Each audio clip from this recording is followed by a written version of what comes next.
Okey, Datuk.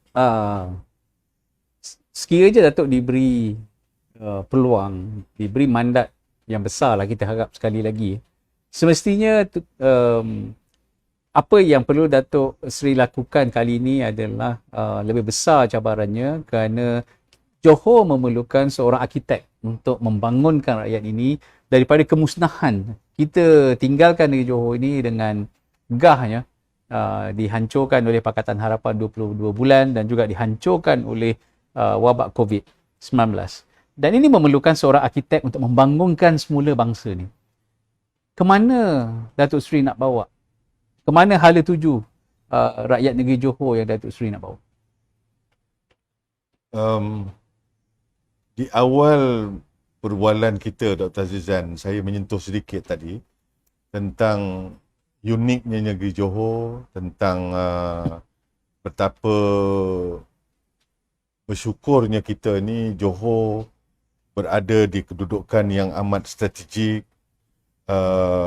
berjiran dengan negara yang maju, dan Johor punya sejarah. UMNO dilahirkan di Johor, bukan di jalanan, di pekarangan istana. Sejarah-sejarah pemimpin-pemimpin terdahulu, bukan hanya di peringkat negeri tetapi juga di peringkat kebangsaan, itu menjadi latar belakang kepada ke mana harus kita pergi selanjutnya. Ianya tidak boleh kurang daripada apa yang pernah diperolehi oleh negeri ini atau dimiliki oleh negeri Johor ini. Maka perancangan kehadapan ini perlulah bersifat bukan hanya sebuah negeri yang dapat menyumbang sama ada dalam bentuk GDP ataupun menjadi negeri yang patut menerima pelaburan yang terbanyak, sama ada dalam negeri, luar negeri, sama ada Johor adalah negeri yang paling sesuai untuk melaksanakan agenda besar negara kita. Jadi apabila keadaan-keadaan begitu menjadi pertimbangan dalam merangka, dalam mencorakkan negeri Johor ke hadapan ini, ianya tidak boleh kurang daripada itu. Sebab itu, kalau Dr. Azizan perasan, di Johor ni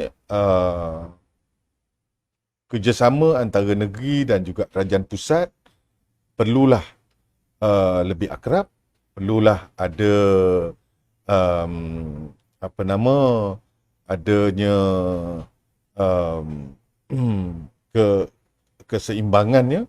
Contoh, bila kita adakan pembangunan ataupun agensi pembangunan wilayah, IRDA sebagai contoh, untuk membangunkan selatan dan belah tengah negeri Johor. Ianya telah berjaya dalam tempoh 15 tahun menarik lebih 300 bilion pelaburan dalam tempoh yang 300 bilion. 300 bilion. Kemudian itu menunjukkan satu potensi negeri Johor. Tak cukup itu. Kita ada ECR, East Coast Economic Regional Development. Sepatutnya hanya terhad kepada mungkin Kelantan, Terengganu, Pahang mungkin sebagai East Coast. Tetapi Mersing juga dilibatkan kerana potensi yang ada pada daerah Mersing. Betul. Tak cukup Mersing, kita masukkan Segamat juga. Kerajaan berpendapat bahawa untuk melengkapkan ECR itu, Mersing dan Segamat perlu ada. Kerana kekuatan yang ada kepada Mersing dan juga daerah Segamat. Dah dua dah. Selain daripada yang tradisinya seperti Kejora untuk membangunkan kawasan di tenggara, sebelah tenggara timur tengah, di sebelah Kota Tinggi, ECR, Kejora, IRDA. Tak cukup itu, Dr. Azizan. apabila negara jiran kita Indonesia di sebelah selatan Sumatera itu dirancang untuk melalui pembangunan jauh lebih baik daripada apa yang membangun di Batam, di Kepulauan Riau, di Riau itu sendiri. Kalau di selatan Sumatera tu pergi sehingga ke Pekanbaru, Johor juga dilihat sebagai satu negeri yang akan menerima limpahan. Sebab itu pembangunan segitiga Indonesia, Malaysia, Thailand itu, IMTGT itu juga melibatkan Johor. Jadi saya ada 3 Regional Development Authority termasuk Kejora 4. Lengkaplah Johor ini dengan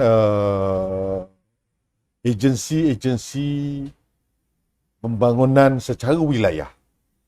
Maka sebagai, kalau Dr. Zan kata arkitek tadi itu untuk merangka masa depan ekonomi, masa depan kebajikan rakyat di Johor ini, yang pentingnya ialah menterjemahkan sebaik-baik mungkin potensi yang ada kepada perancangan berkenaan.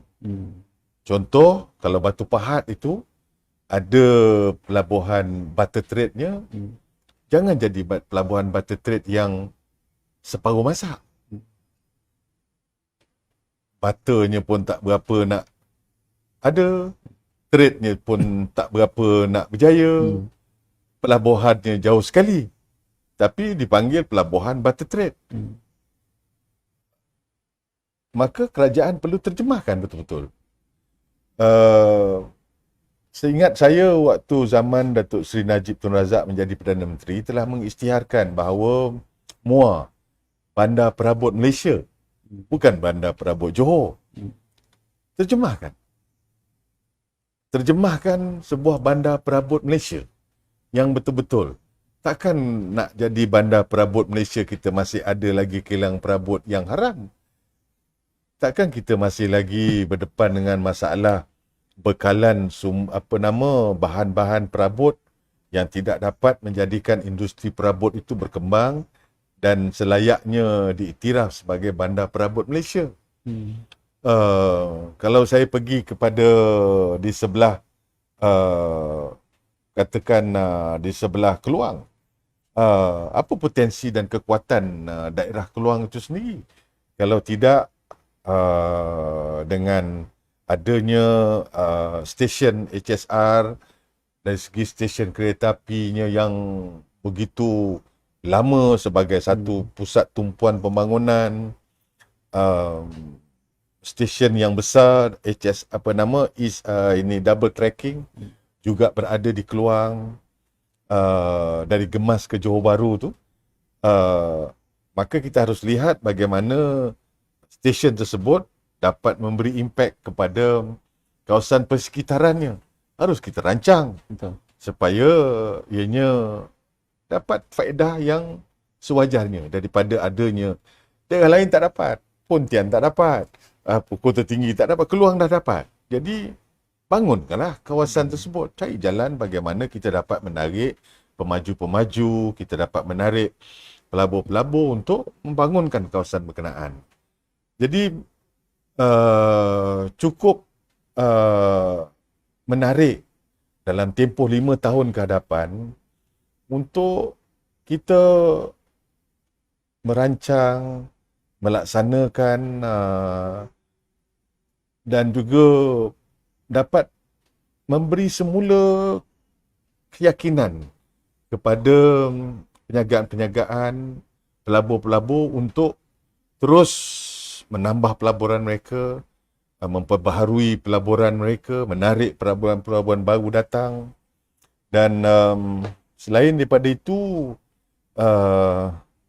tidak kurang pentingnya ialah sebagai contoh sektor perumahan, satu sektor yang amat dirasakan sebagai keutamaan yang patut diberikan.